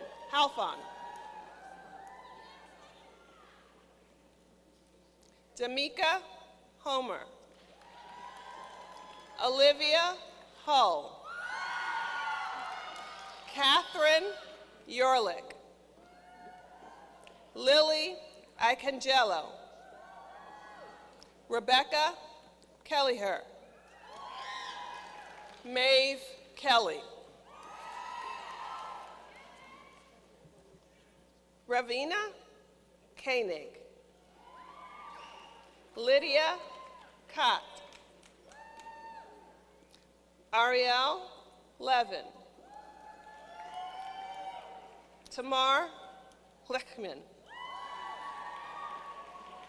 Sarah Lipkiss, Wele Liu, Eleanor Marks, Sarah Miller, Rachel Moore, Alexa Mota, Cara Murphy, Alexis Nelson, Stacy Nelson, Olivia Peluso, Maya Pistachnik,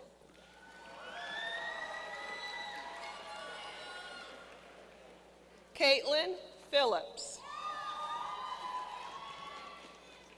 Mariani Polanco, Mercedes Pritchett, Ariella Holtman, Catherine Ritberg, Marcia Sassmore, Amanda Schwartz, Madeline Scott, Angelica Sedgwick, Catherine Shen, Morgan Somerset, Leela Stedgemoller, Erica Stern, Amy Stringer, Margot Stirk, Miriam Weinberg, Catherine Welsh, Layla Wisnitzer, Environmental Science, Alina Bazova, Alek Abdullah, Nadia Ali, Jennifer Bergeron, Sarah Donatich, Rose Dunlin, Lindsay Garton, Sarah Gilly, Aviva Hamavid, Veronica Horvath, Helen Killian, Sujin Kim, Claire Matheson, Alicia Mehta, Shiva Ruhani, Gabriella Spitzer, Naomi Wasserman, Leah Watson, Rachel Jiang, Film Studies, Jamie Bolker, Emma Bowles-Bevan, Monet Eliastam, Ariel Endicott, Charlie Gillette, Yana Koslowski, Sarah Mankoff, Molly Speck, Morgan Thompson, Leah Tung, Olivia Wong, French, Elizabeth Ferizaka, Nicole Jabanaski, Joyce Kang, Francesca row. Julia Wu. History, Alexandra Berg. Thea Camille Briggs. Marissa Courtwright. Ojali Anjali Despande. Jessica Gingrich. Niharika Goneka. Taylor Higgins. Samara Jaffe. Molly Kalick. Galana Keller. Natalie Laren. Carolyn Lay. Julia Levine. Maylin Lizardo. Charlene Modeler. Amanda Mosner. Liberty Roach. Rachel Rosen. Leah Rothstein. Hannah Rabashkin. Clara Samuels. Teresa Shen. Anastasia Sicciardi. Jessica Stallone. Divya Subramanian. Elizabeth Vance. Italian, Natalie Hernandez. Linguistics, Elizabeth Petiti. Karina Schultz-Bloom. Sarah Tully. Mathematics, Alexis Birkenhoff. Jessica Carosio. Trina Chowdhury. Jessica Cohen. Sydney Forrester. Aviel Lifshitz. Jane Mills. Music, Rachel Bronstein. Lisa Campbell. Lucy Finkelstein-Fox. Alyssa Mendez-Frank.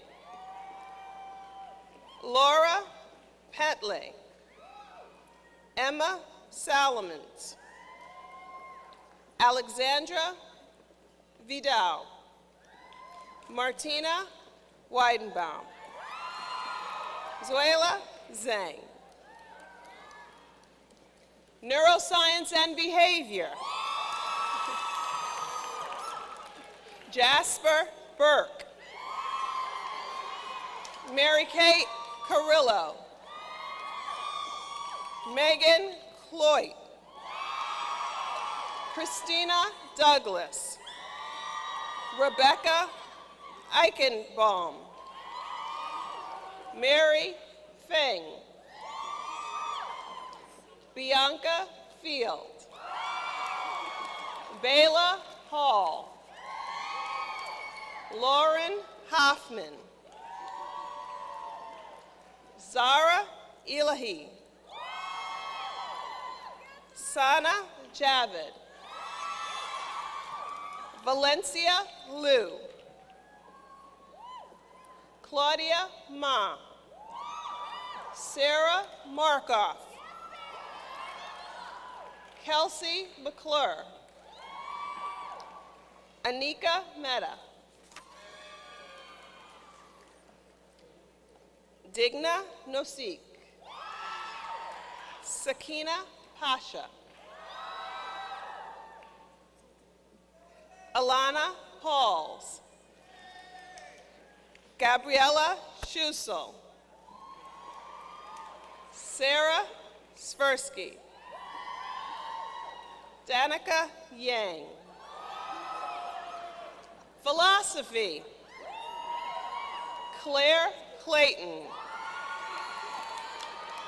Yael Klossner. Alyssa Light. Vivian Pana-Izadi. Laura Rothkopf. Alicia Sarani. Young-hee Shin. Physics, Andrea Egan. Megan McGregor. Political science, Raquel Babb. Brooke Bainham. Melissa Bardhai. Laura Barron. Marianne Bartholomew. Sonica Data. Sabrina Demastri. Nahara Gill. Danielle Grierson. Stacy Harfinis. Camille Kafati. Michelle Khan. Nell Coring. Jenna Louder. Olivia Lowe. Justine Lyons. Jessica Madras. Leah Messing. Zena Modal. Taylor Nagel. Aswini Parsmi. Natalia Quintero. Ileana Rice. Emmeline Rodriguez. Thea Roeman. Leah Rosenberg. Eva Schneider. Rachel Shoulder. Melanie Sedrich. Yukari Simizu. Rachel Schumann. Simone Sobers. Kiran Stallone. Gabriella Wax. Maya Wynn. Madeline Wohlberg. Melanie Zhu. Psychology. Francis Adams. Gabriella Oli. Myra Ahmad. Sophia Allen. Sandra Altman. Rebecca Bayer.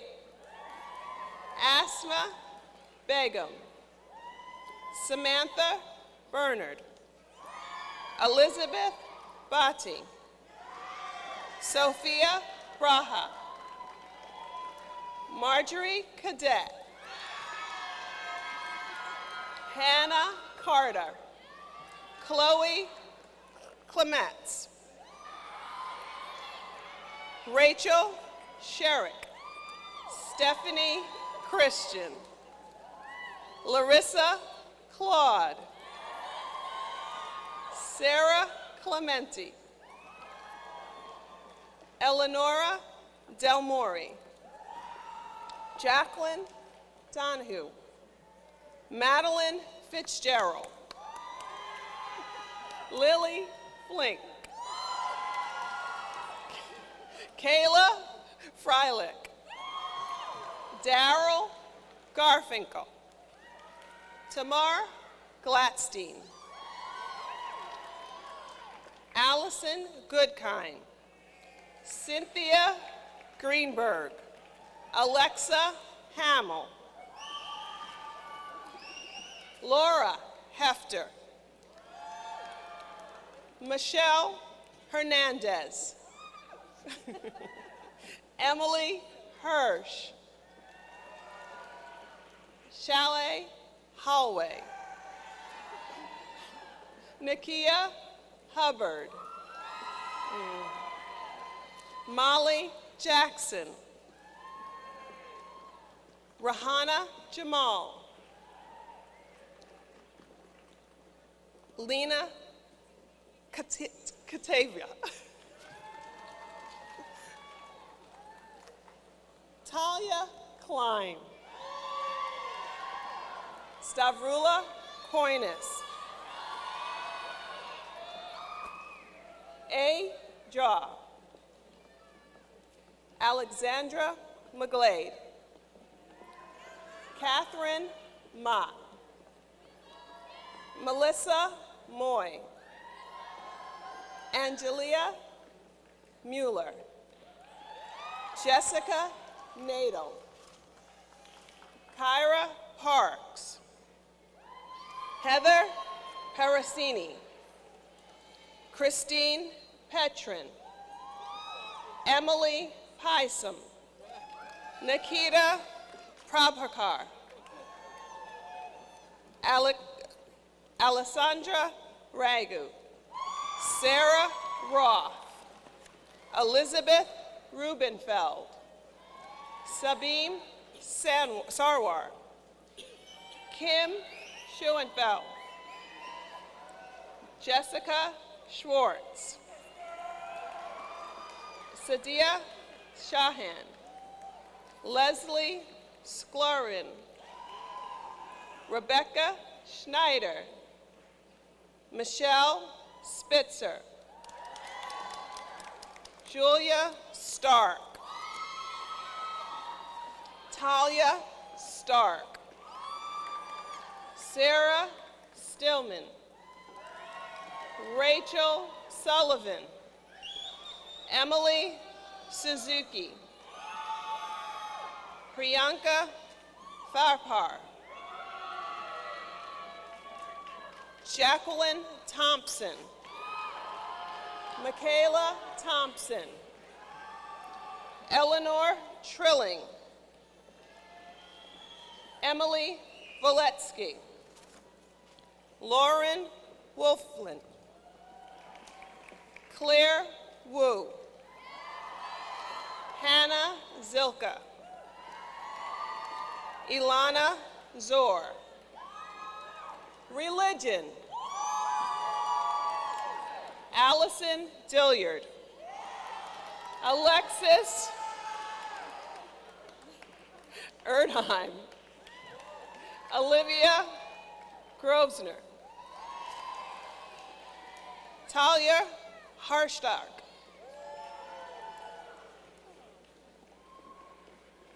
Bungay Okeo.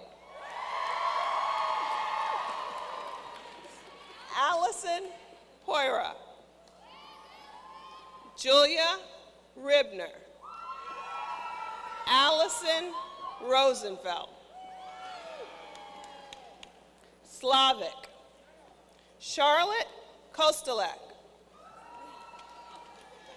Alexandra Lisenek.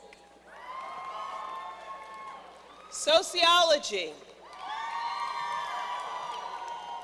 Andrea Arctingy. Emily Arson.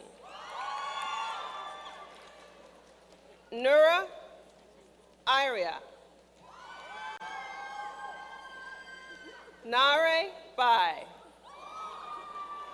Catherine Bergen. Maya Brown. Adriana Carlisle. Rachel Carandellis. Catherine Estabrook, Marilyn Herrera, Zara Kauja, Natalie Lau, Sarah Osborne, Jennifer Paperno, Angelica Valentine, Yuzai Wong, Spanish and Latin American cultures, Sidlady Agramante, Mushbara Amin, Abigail Backer, Irma Calderon, Asuncion Cora, Stephanie Eng, Eleanor Gibbs, Mary Glenn, Shelby Lane, Jenna Merle, Marina Pararetti, Ariana Sisti, Carolyn Wineland, Theater,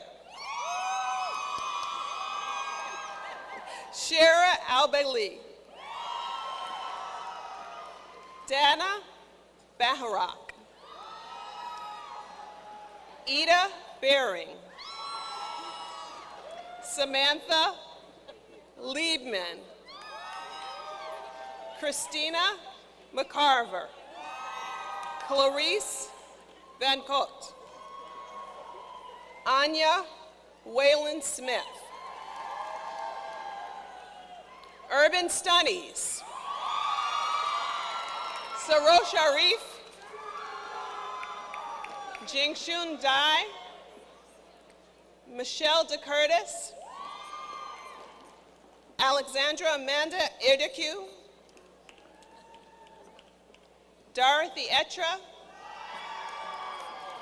Rachel Ferrari, Danielle Firth, Yanilda Gonzalez,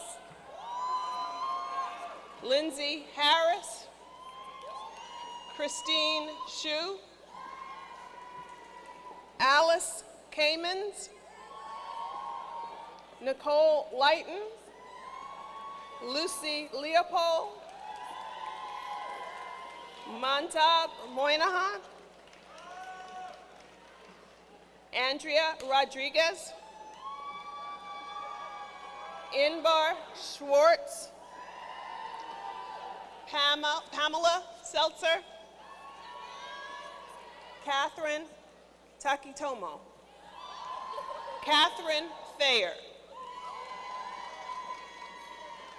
Fiamavan Bima, Simone Williams, Taryn Wing, Women, Gender, and Sexuality Studies, Lori Goldman, Hannah Hughes Clark, Tiffany Rodriguez, Liza Roisman, Ali Salas, Dina Tyson, Simone Wolf,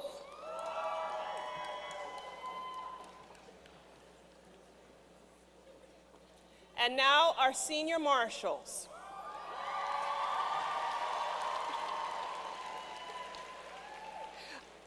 Adriana Aguilar,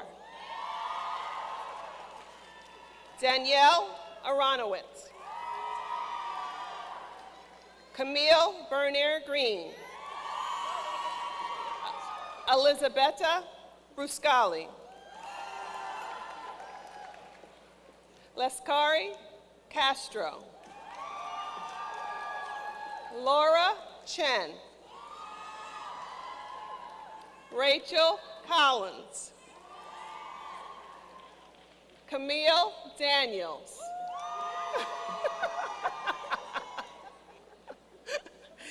Fainahar Hara Duan.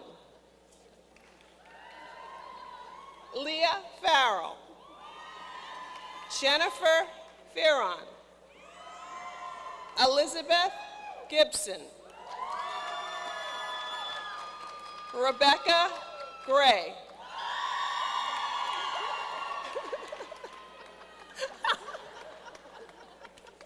Lauren Hancock.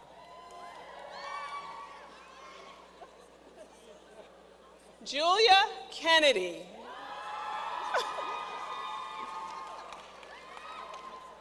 Maria Khan.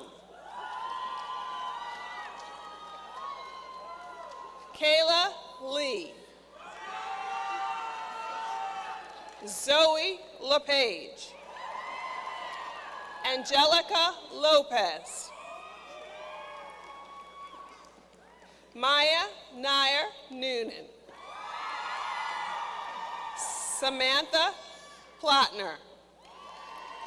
Dana Prussian.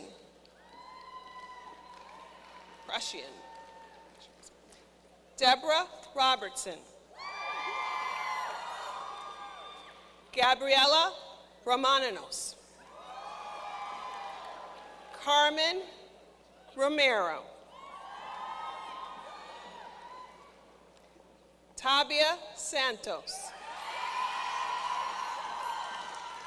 Zoe Shine. Lauren Seaman.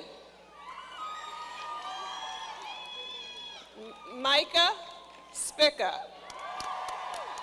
Sarah Steinman. Maliha Tariq. Kelsey Yumamoto. Gia Yanakis. Linda Zhang. Jung-hee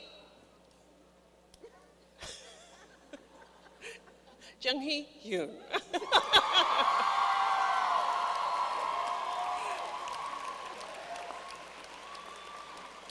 Please join me in offering a round of applause to all of our 2013 graduates.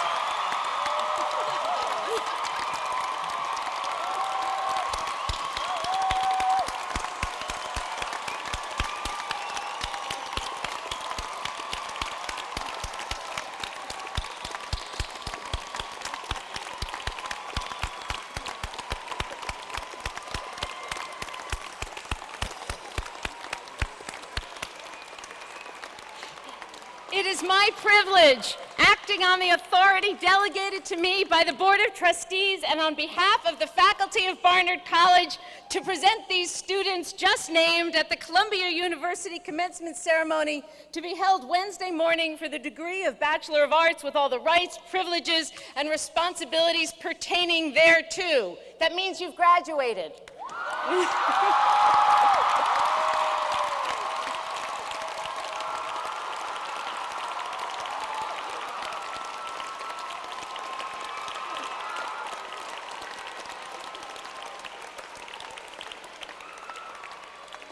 I would now like to invite the senior class to rise and join in the singing of the alma mater.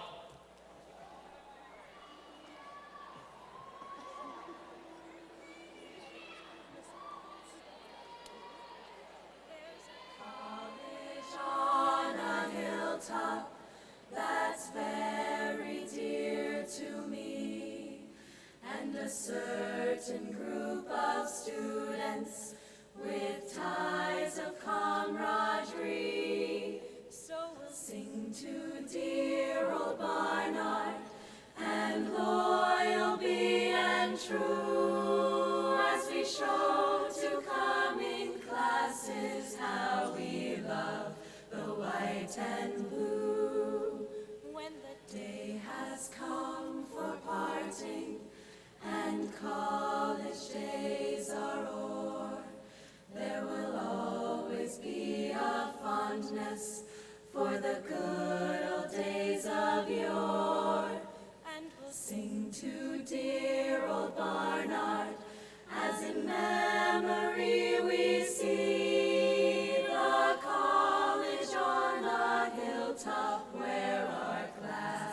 things used to be.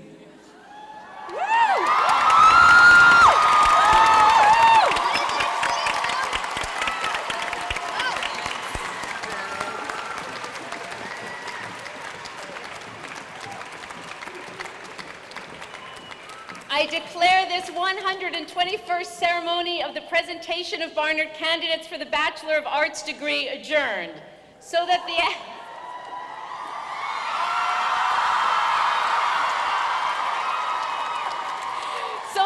academic recession may be concluded in an orderly fashion. I ask all guests please to remain in place until the last graduate has exited the seating area.